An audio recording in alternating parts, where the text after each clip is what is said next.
Well, Amgad Fareid Eltayeb is a former Assistant Chief of Staff to the Sudanese Prime Minister Abdallah Hamdok, last civilian Prime Minister, and now Executive Director of Fikra for Studies and Development, a non-partisan Sudanese think tank.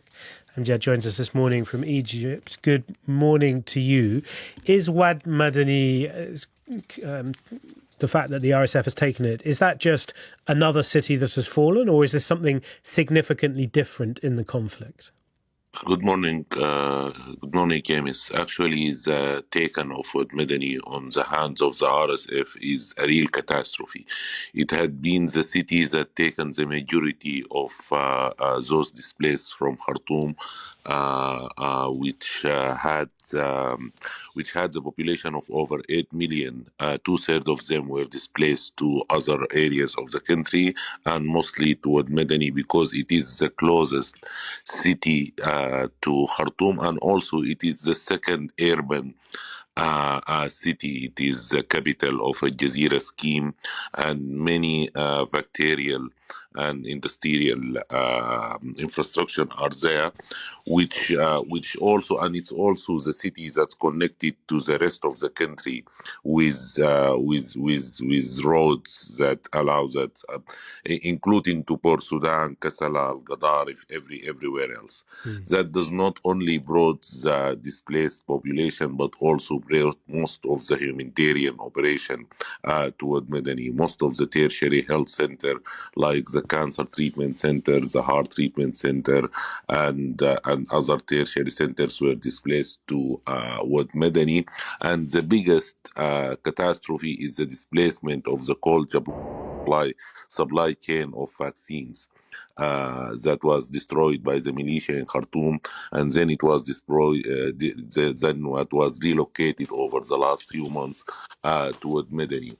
The occupation of Wad Madani by the RSF is risking the vaccination of over 2 million children under the age of 1 with the routine vaccine, and over 15 million children who were planned to be vaccinated against measles in the coming few weeks.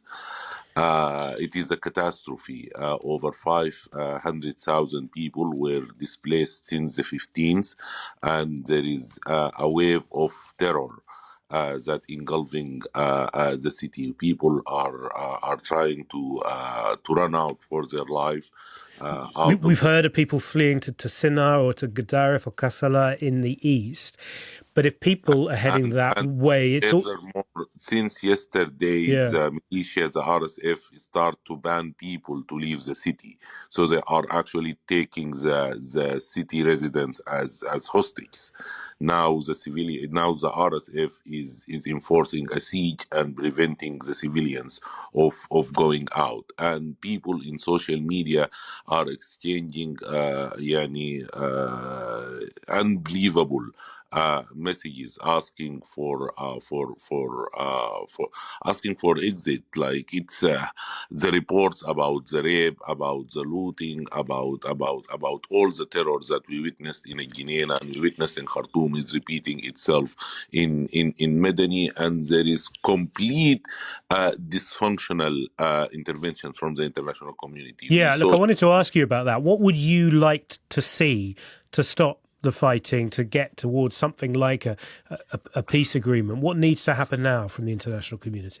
It's beyond the diplomatic niceties and statements. We right now there is two forces who are fighting in Sudan, and they don't put any attention to the safety and security of the civilians. We need direct interventions from the international community to separate the forces to protect the civilians, and there are measures and instrument in the international law for that.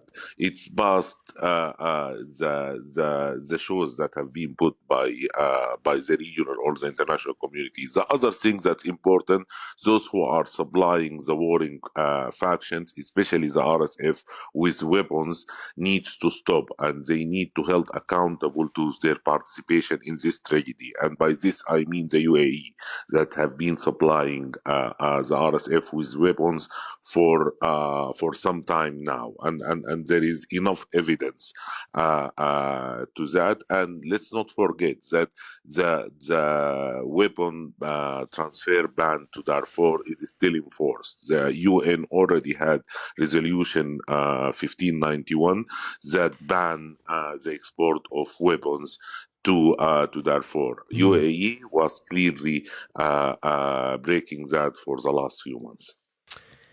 Amgad, Fareid, Eltayeb, thank you very much indeed. Executive Director of FikraSD Studies and Development.